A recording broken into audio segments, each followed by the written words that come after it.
പൊതുവിൽ നമ്മൾ വകുപ്പിന്റെ പ്രവർത്തനങ്ങൾ, നമ്മുടെ ഓഫീസിന്റെ പ്രവർത്തനങ്ങൾ നോക്കുമ്പോൾ ഏറ്റവും അധികം ഫയലുകൾ കൈകാര്യം ചെയ്ത 3 വകുപ്പുകളിൽ ഒന്ന് നമ്മുടെ വകുപ്പാണ്. ആയിരക്കണക്കിന് ഇപ്പൊ രാവിലെ പൈസ പറയുന്നത് 7000 ഈ ഫയലുകൾ മാത്രം 7000. പിന്നെ ഫിസിക്കൽ ഫയലുകൾ വേറെയുണ്ട്. ലാലിസാവിനും ഒക്കെ തന്നെ ശാസ്താവിനും ഒക്കെ അതുപോലെ രതീഷിനും ഒക്കെ എല്ലാ നമ്മുടെ ഡിപ്പാർട്ട്മെന്റ്സുമായിട്ട് ബന്ധപ്പെട്ട് ആയിരക്കണക്കിന് 10,000-കണക്കിന് ഫയലുകൾ നമ്മൾ കൈകാര്യം ചെയ്തു. വൈകുന്നേരങ്ങളിൽ നമ്മൾ ഇവിടെ നിന്ന് പോകുമ്പോൾ ഏറ്റവും വൈകി പോകുന്ന അല്ലെങ്കിൽ വൈകി അടയ്ക്കുന്ന മന്ത്രി ഓഫീസ് നമ്മുടേതായിരുന്നു. ഞാൻ പറഞ്ഞത് നമ്മൾ അങ്ങേയറ്റം സത്യസന്ധതയോടെ ആത്മാർത്ഥതയോടെ കഠിനാധ്വാനം ചെയ്യാനായിട്ട് ശ്രമിച്ചിട്ടുണ്ട്. എന്നെയും നമ്മൾ ഓരോരുത്തരെയും പാർട്ടിയാണ് ഈ ചുമതല ഏൽപ്പിച്ചത്.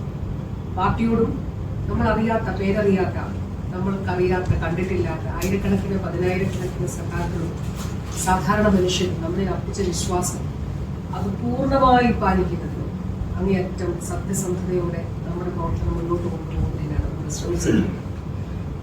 നമ്മളെ ഒരുപാട് ട്രാപ്പിലകത്താനൊക്കെയുള്ള ശ്രമങ്ങളുണ്ടായി. ഒരു പക്ഷെ മറ്റൊരു മന്ത്രി ഓഫീസിനോ നേരെ ഉണ്ടാകാത്ത നിലയിലുള്ള ആസൂത്രിതമായിട്ടുള്ള ചില ശ്രമങ്ങൾ നമ്മുടെ ഓഫീസിന് നേരെ ഉണ്ടായി. അഴിമതിയിൽ ഉൾപ്പെടുത്തുന്നതിന് വേണ്ടിയിട്ടുള്ള ശ്രമമുണ്ടായി. പക്ഷെ അവിടെയൊക്കെ ഒരു അഗ്നി പോലെ നിലനിൽക്കുന്നതാണ്. അവിടെ നിന്നൊക്കെ നമ്മൾ രക്ഷപ്പെട്ടു പോകുന്ന സാഹചര്യം ഉണ്ടായിരുന്നു. അത് നമ്മൾ പുലർത്തിയ ഒരു സത്യത്തിന്റെ കൂടി ഫലമായിട്ടാണ് എന്നുള്ളത് തീർച്ചയായിട്ടും അതോടൊപ്പം തന്നെ ഈ ഒരു 5 വർഷം ഒരു കുടുംബം എന്നുള്ള നിലയിൽ തന്നെ നമുക്ക് മറ്റ് പ്രശ്നങ്ങളൊന്നും, വലിയ രീതിയിലുള്ള കലഹങ്ങളോ സംഘർഷങ്ങളോ പ്രശ്നങ്ങളോ ഒന്നും ഇല്ലാതെ നമുക്കെല്ലാം ഓഫീസിൽ വരുന്നത് സന്തോഷമായിരുന്നു. കാരണം ഇവിടെ വരുമ്പോൾ നമ്മളെ സംബന്ധിച്ചിടത്തോളം ശാന്തമായ ഒരുപാട് ജോലി ഉണ്ടെങ്കിലും നമ്മളെ സംബന്ധിച്ചിടത്തോളം ശാന്തമായിട്ടുള്ള സൗഹാർദ്ദപരമായിട്ടുള്ള അന്തരീക്ഷമാണ് ഏറ്റവും പ്രധാനപ്പെട്ട കാര്യം. ഈ സമയം ഞാൻ ബിബിൻ സലാമിനെ ഓർക്കുന്നു. അദ്ദേഹം നമ്മോടൊപ്പം ഈ ഒരു ഘട്ടത്തിൽ നമുക്കുള്ള ഒരു ദുഃഖം അദ്ദേഹത്തിന്റെ വേർപാടാണ്. നമ്മൾ പ്രതീക്ഷിച്ചത് അല്ല. പക്ഷെ വളരെ പെട്ടെന്ന് ആകസ്മികമായി അപ്രതീക്ഷിതമായി അദ്ദേഹത്തിന്റെ വേർപാട് ഉണ്ടായി എന്നുള്ളത് നമ്മൾ ഓരോരുത്തരെയും സംബന്ധിച്ചിടത്തോളം വളരെ ദുഃഖകരമായിട്ടുള്ള ഒരു കാര്യമാണ്. അപ്പോൾ ഞാനിപ്പോൾ പറഞ്ഞു നമ്മൾ എത്ര മീറ്റിങ്ങുകൾ എടുത്തു എന്നുള്ളതിൻ്റെ ഒരു കണക്കെടുക്കണം. ഒരുപക്ഷെ ഏറ്റവും കൂടുതൽ മീറ്റിങ്ങുകൾ എടുത്തിട്ടുള്ള വകുപ്പും നമ്മുടേതായിരുന്നു. ഏറ്റവും അധികം കാര്യങ്ങൾ ചെയ്തിട്ടുള്ള വകുപ്പും വളരെ അസാധാരണമായ നിലയിലാണ് ഈ ഘട്ടത്തിൽ നമ്മുടെ വകുപ്പിന്റെയും മന്ത്രി ഓഫീസിന്റെയും മന്ത്രിയുടെയൊക്കെ പ്രവർത്തനം മുന്നോട്ട് പോയത് എന്നുള്ളത് നമുക്ക് കാണണം. കാരണം ഒരു കാരണവുമില്ലാതെ, ഒരു അടിസ്ഥാനവുമില്ലാതെ ആക്രമിക്കപ്പെടുക എന്നുള്ളതാണ്. ഞാൻ ഓർക്കുന്നു, മെയ് 20-ാം തീയതി സത്യപ്രതിജ്ഞ ചെയ്ത് ചുമതല ഏറ്റെടുത്തു. ആദ്യത്തെ ഒരു 10 ദിവസത്തിനുള്ളിൽ ഇവരെല്ലാവരും തന്നെ ജോയിൻ ചെയ്തു. 5 ദിവസത്തിനുള്ളിൽ 3-4 ദിവസത്തിനുള്ളിൽ തന്നെ ഇവരൊക്കെ ജോയിൻ ചെയ്തു. 1 മാസത്തിനുള്ളിൽ പിന്നീട് ജോയിൻ ചെയ്തവരുമുണ്ട്, പല ഘട്ടങ്ങളിലായിട്ട് ജോയിൻ ചെയ്തവരുമുണ്ട്. എന്നാലും ബഹുഭൂരിപക്ഷം ആളുകളും ആദ്യത്തെ 1 മാസം കൊണ്ട് ജോയിൻ ചെയ്യുകയുണ്ടായി.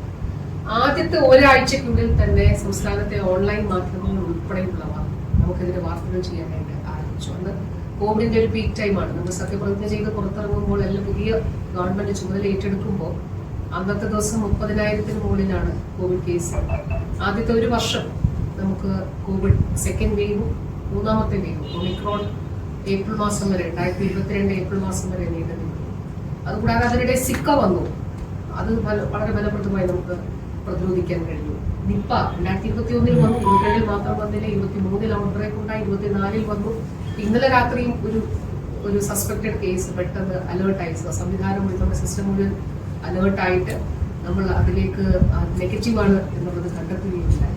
ഞാൻ പറഞ്ഞത് നിപ്പ, അതോടൊപ്പം തന്നെ അമീബിക് മെനിഞ്ചോഎൻകെഫലൈറ്റിസ്, അങ്ങനെ ആരോഗ്യ മേഖലയുമായി ബന്ധപ്പെട്ട പുതിയ വെല്ലുവിളികളും ഒട്ടേറെ വെല്ലുവിളികളും നാം അഭിമുഖീകരിച്ച വർഷമാണ്. അതല്ല സാധാരണഗതി ഞാൻ പറഞ്ഞത്. സാധാരണഗതി ഞാൻ പറഞ്ഞത് അത് ഈ ഇലക്ഷൻ സമയമായപ്പോൾ കുറച്ചുകൂടി വ്യക്തമായി. അതായത് ആരോഗ്യ വകുപ്പിനെ സാധാരണ ഈ ഒരു ഇലക്ഷൻ സമയത്ത് ഒരു ഇന്റർവ്യൂ ചെയ്യാൻ ഒരാൾ വന്നവരോട് പറഞ്ഞു സാധാരണ മുഖ്യമന്ത്രി രാജിവെക്കണം എന്നാണ് പറയുക. പക്ഷേ ഇത് എന്തുണ്ടെങ്കിലും ആരോഗ്യമന്ത്രി രാജിവെക്കണം എന്ന് പറഞ്ഞത് എന്തുകൊണ്ടായിരിക്കാം എന്ന് ചോദിക്കുകയുണ്ടായി.